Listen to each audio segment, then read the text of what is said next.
अल्लाह ताला को जैसे मंजूर हो 5वीं भी बेटी पैदा होती है। अब तो उसका खामद जो है सख्त नाराज़, आधी रात के बाद मस्जिद के अंदर वो गया, मस्जिद के दरवाजे पर उसने बच्ची को रख दिया। उसने कहा असल बात यह है कि मैंने तुमसे छुप कर शादी की थी और मुझे अल्लाह ताला ने 3 बेटे उसमें से दिए। जिस वक़्त गाड़ी इनकी वहाँ से लतीफ़िया से गुज़र रही थी तो इनको भी रोका गया।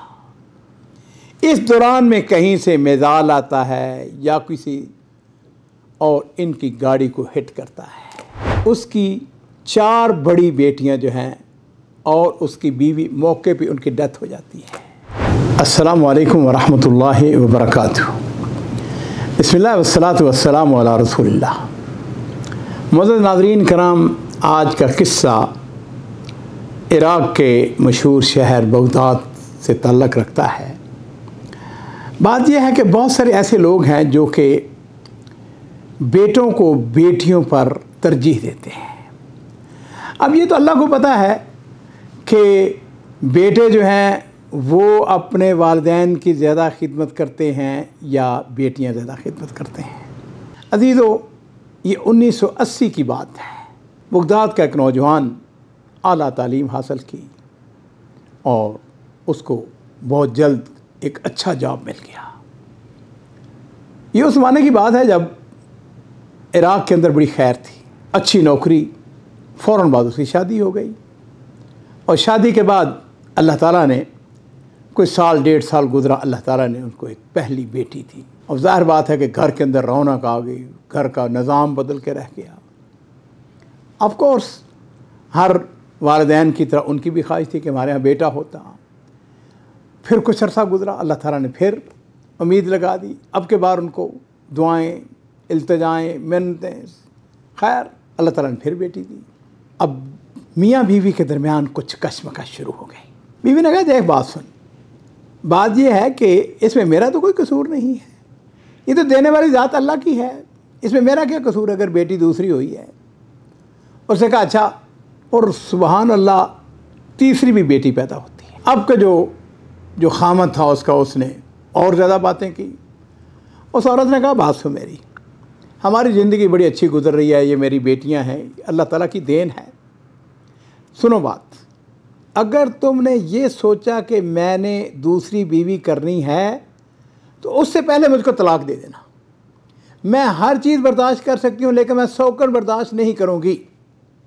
और अगर तूने शादी की तो मैंने उसी दिन, जिस दिन तुम उसको दुल्हन को ब्याह के लाएगा ना, मैंने उसी दिन उसको कत्ल कर देना है।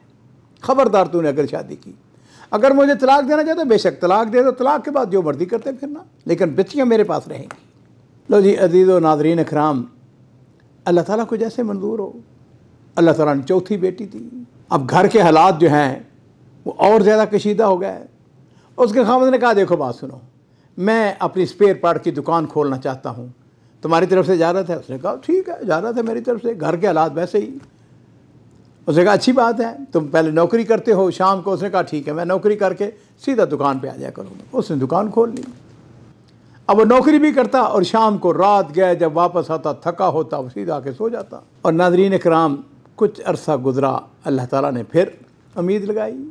अब इसके बाद को ये तय हो गया। उसने कहा कि देखो बात सुनो, तलाक देनी है दे देना, लेकिन दूसरी शादी नहीं करनी। और दूसरी बात जो है वो ये है कि अल्लाह को पता है ये बेटा होता है बेटी होती है। उसने कहा क्या करोगे अगर बेटी हुई? फिर उसने कहा कि उसको तुम ज़माना जहलियत की तरह उसको खुदा न खास्ता गड़ा खोद के तो नहीं उसको ज़िंदा दरगोर करोगे। और नाज़रीन इकराम, अल्लाह ताला को जैसे मंजूर हो 5वीं भी बेटी पैदा होती है। लिल्लाहि मुल्कु समावाति वल अर्द यख़्लुक़ु मा यशा यहबु लिमन यशाउ इनासन व यहबु लिमन यशाउ ज़कूर। जिसको चाहता है बेटे, जिसको चाहता है बेटियां, बादशाही तो अल्लाह की है ना। अब तो उसका खामद जो है सख्त नाराज़, 2-3 दिन हॉस्पिटल से बच्ची को लेने नहीं गया। और जब लेने गया तो उसने एक अजीब मंसूबा बनाया। आधी रात के बाद उसने बच्ची को लपेटा। फजर से पहले मस्जिद के अंदर वो गया, उसने बच्ची को गोद में उठाया हुआ था। मस्जिद के दरवाजे पर उसने बच्ची को रख दिया और ख़ुद दूसरे नमाजियों के साथ, किसी को पता ही नहीं चला किसने बच्ची रखी है, वो अंदर चला गया। लोग आए, बच्ची रोई पता चला, किसी ने कहा कि जी कोई औरत जो है वो अपने गुनाह छुपाने के लिए बच्ची को छोड़ गई है। इमाम साहब ने ऐलान किया, उसने कहा भाई कौन है जिस बच्ची को ले जाए। किसी ने बच्ची को नहीं उठाया, किसी ने कहा नहीं हमें नहीं लेके जाते, अब ये जिम्मेदारी कौन। नाज़रीन इकराम, बात को मुख्तसर करते हुए वो बच्ची जो है वहीं पड़ी रही।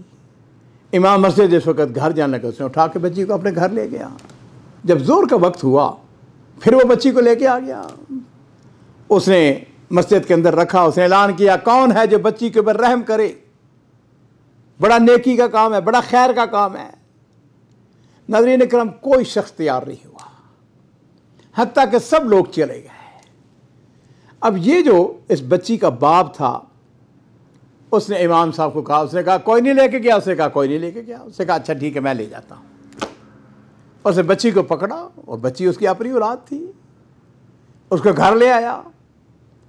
हमसाए जो थे सबको पता था कि प्रेग्नेंट है और वो बच्ची हुई है वगैरह वगैरह। खैर किस्सा मुख्तसर नाज़रीन इकराम, इस दौरान में बच्ची बड़ी जो थी उसकी ज़रा बड़ी हो गई। ये जो खातून थी उसकी पहली बीवी, उसने उससे कहा देखो बात सुनो, घर के हालात को बेहतर बनाने के लिए बच्चियां भी बड़ी हो रही हैं तो मैं यहाँ पे सालून क्यों नहीं खोल लेती। उसने कहा ठीक है कोई हरज नहीं, फ़लाँ इलाके के अंदर ज़रूरत भी है। लो जी, उस खातून ने उसने ब्यूटी पार्लर खोल लिया। बच्चियाँ बड़ी होती चली गई, बेटियाँ अपनी माँ के साथ काम करने लग गई। नाज़रीन इकराम, इस दौरान में 1990 आ जाता है और 1990 वो साल है जब इराक़ ने कुवैत के ऊपर हमला किया था। ये एक लंबी दास्तान है जो कि फिर किसी वक्त आपको सुनाएंगे। बहरहाल अब इराक़ का एक कानून है, उसके मुताबिक ये है, एक तो उनकी ऑफिशियल फ़ौज है और एक जो है कि हर नौजवान जब जिसको जी चाहे वो फ़ौज में बुला सकते हैं, जबरी भर्ती जिसको कहते हैं। लो जी, उसमें इसका भी नाम आ गया। जब इसका नाम आया, इसने अपनी बीवी से कहा बात सुनो मेरी, मैं तो जा रहा हूँ वहाँ पर जंग पे, महादे जंग पे जा रहा हूँ, अल्लाह को पता है मैं ज़िंदा वापस आता हूँ नहीं आता हूँ, लेकिन मैं एक चीज़ तुम्हें बताना चाहता हूँ। उसने कहा क्या बात। उसने कहा असल बात यह है कि मैंने तुमसे छुप कर शादी की थी। जब मेरे यहाँ दूसरी बेटी पैदा हुई तो उसके बाद ही मैंने शादी कर ली थी और मुझे अल्लाह ताला ने 3 बेटे उसमें से दिए और मैं ये चाहता हूँ कि वो जो मेरे बेटे हैं और ये मेरी बेटियां हैं ये एक दूसरे के यहाँ आएँ जाएं, मुलाकात करें। मेरा क्या एतबार हो सकता है कि मैं फ़ौत हो जाऊँ, वहाँ पे महादे जंग पे जा रहा हूँ। लो जी, उसने अपने बेटों को लेके आया, बहनों को देखा, उन्होंने आपस में आना जाना शुरू हो गया, मुलाकात। उनको भी पता चल गया हमारे भाई हैं, उनको भी पता चल गया हमारी बहनें हैं। ये चला गया महादे जंग पे। ये लड़ाई जो है कि बहुत ज़्यादा अरसा जारी नहीं रही। बहरहाल वो वक्त भी आया जब जंग ख़त्म हो गई। अब उसके बाद हुकूमत ने कहा कि भाई इन फौजियों को जो है ना वो हमें मज़ीद ज़रूरत है, जिसको लामबंदी कहते हैं। ये बहरहाल किस्सा मुख्तसर ये है कि ये शख्स जो था, फ़ौज की नौकरी बड़ी सख्त होती है अगर ट्रेनिंग ना की हुई हो। ये भाग गया। कहाँ भाग के जाता है? ईरान भाग के चला जाता है। नाज़रीन इकराम, जब ये शख्स ईरान में आता है, वहाँ की ज़बान मुख्तलिफ, माहौल मुख्तलिफ, फ़क्र, गुर्बत, अफलास, अपनी बीवी बच्चों को भी नहीं बताया, इसलिए कि अगर पता चल जाए उनको गवर्नमेंट को तो गवर्नमेंट का कानून बड़ा अजीब व गरीब था।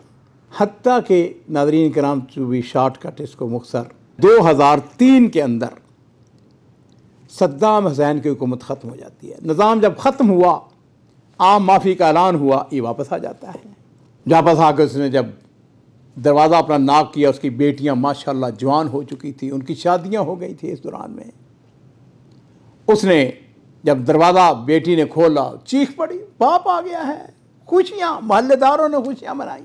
तो जी नाज़रीन इकराम, उसके जो बेटे थे वो भी बड़े हो चुके थे। उन्होंने वो जो कारोबार उसने शुरू किया था, स्पेयर पार्ट की दुकान खोली थी, वो संभाल लिया हुआ था। इधर ये जो माँ बेटियाँ थीं, इन्होंने ये ब्यूटी पार्लर का निज़ाम संभाल रखा था। उसके बेटे ने कहा हम करबला में रहते हैं, आओ हमारे पास। वो वहाँ पे चला गया उनको मिलने के लिए। अपनी बेटियों को भी साथ लिया, बीवी को साथ लिया, गाड़ी खुद ड्राइव कर रहा था। नाज़रीन इकराम, रास्ते में एक शहर आता है, छोटा सा शहर अल-लतीफ़िया। अल-लतीफ़िया खाली हो चुका था इसलिए कि वहाँ पे कसरत के साथ लड़ाई झगड़ा। और आपको पता है सद्दाम हुसैन के बाद अमेरिका आ गया और फिर वहाँ पर लड़ाई और आयतन बमबारी, हज़ारों नहीं मैं कह सकता हूँ लाखों की तादाद में इराकी शहीद हुए। जिस वक़्त गाड़ी इनकी वहाँ से लतीफ़िया से गुज़र रही थी तो इनको भी रोका गया। इस दौरान में कहीं से मिसाइल आता है या किसी और इनकी गाड़ी को हिट करता है और उसके नतीजे में क्या होता है, उसकी 4 बड़ी बेटियां जो हैं और उसकी बीवी मौके पे उनकी डेथ हो जाती है। ये शख्स जो है इसकी रीढ़ की हड्डी मुतासर होती है, इसको हॉस्पिटल, वो बच्ची जो मस्जिद से उसने उठाई थी या मस्जिद में उसको रख के आया था, उसकी उम्र उस वक़्त तकरीबन 15 साल की थी, 10वीं जमात में पढ़ती थी। वो भी ज़ख्मी हुई, हॉस्पिटल में दोनों दाखिल हुए। बेटी जो है वो जल्दी सेहतयाब होगी, लेकिन बाप जो है वो तो पैरालाइज हो चुका था। बेटी जो है उसने इधर उधर से पता कराया कि बाप मेरा जो है वो तो पैरालाइज हो चुका है। वो उसकी मंगनी हो चुकी थी अपने खालादाद के साथ। उसने अपने खालादाद को पैगाम भेजा, उसने कहा मैं अपने बाप को नहीं छोड़ सकती, तुम्हारा जहाँ जी चाहे निकाह कर लो, शादी कर लो, मैं तुम्हें कुछ नहीं कहूँगी। अब उसने पता कराना शुरू किया कि मेरे बाप का इलाज कहाँ हो सकता है। पता चला कि इंडिया के अंदर इलाज हो सकता है। कितना खर्चा आता है, 60 से 70 हज़ार डॉलर चाहिए। उसने अपनी माँ का बैंक चेक किया तो उसको एक माकूल रकम उसमें से मिली। पैसे अभी कम थे। उसने अपने जो ननहाल थे उनसे रब्ता किया, अपने मामूओं से रब्ता किया। उसने कहा कि मैं अपने बाप को बचाना चाहती हूँ। उन्होंने कहा कोई बात नहीं, लो जी नाज़रीन इकराम, बाकी पैसे उन्होंने दे दिए। अपने भाइयों से कहा, भाइयों ने कहा साफ हमारे पास कोई पैसा नहीं है, हम कुछ नहीं दे सकते। और फिर उसके बाद ये हुआ कि इसने अपने बाप को लेकर इंडिया जाना था इलाज के लिए। इसने फिर अपने भाइयों को, इसने कहा भाइयों मैं औरत ज़ात हूँ, लड़की हूँ, मैं कहाँ अपने बाप को, कौन उठाएगा इसको, मेरे साथ चलो, इंडिया चलो, इलाज करो। किसी ने कहा मेरी बीवी है, मेरा कारोबार है, मेरे बच्चे हैं, नौकरी है, फलान है। तीनों बेटे जो थे उन्होंने इनकार कर दिया।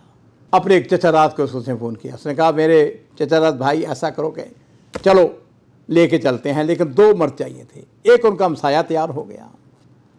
नाज़रीन इकराम, ये इंडिया जाते हैं, इलाज करवाते हैं, कई महीने वहाँ इलाज जारी रहता है और 30% वो ठीक हो जाता है। इस दौरान में आप ये अंदाज़ा करें कि ये लड़की जो है इसकी उम्र बढ़ती चली गई। वापस आ गए। कम से कम इतना ये हुआ कि वो थोड़ा बहुत चलने फिरने लग गया बैसाखियों के सहारे। अब इस लड़की की हालत यह है कि ना इसने पढ़ाई की और ना ही इसकी शादी हुई। और ये तो अल्लाह ही जानता है अजीज़ों कि खैर किसके अंदर है, बेटों के अंदर है या बेटियों के अंदर है। इसलिए मेरे अजीज़ों, ये बात जो हमारे माशरे के अंदर फैली हुई है कि बेटों की, मैं मानता हूँ, मैं ये नहीं कहता, इस अहमियत से इनकार नहीं करता, लेकिन सच्ची बात जो है वो यही है कि किसके अंदर खैर है, किसके अंदर बरकत है, कौन फ़ायदेमंद है, बेटा है या बेटियाँ हैं, ये अल्लाह ही जानता है। लेकिन बहरहाल इस वजह से बेटियों को आप कमतर ना समझें, उनकी अहमियत को कम ना समझें। मेरा अपना ज़िंदगी का तजर्बा जो है वो ये है, हमने अपने माशरे के अंदर देखा है कि अल्हम्दुलिल्लाह जहाँ बेटे भी अपने वालिदैन से प्यार करते हैं, लेकिन बेटियाँ जो हैं वो अपने वालिदैन और ख़ास तौर पर अपने बाप से ज़्यादा मोहब्बत और प्यार करती हैं।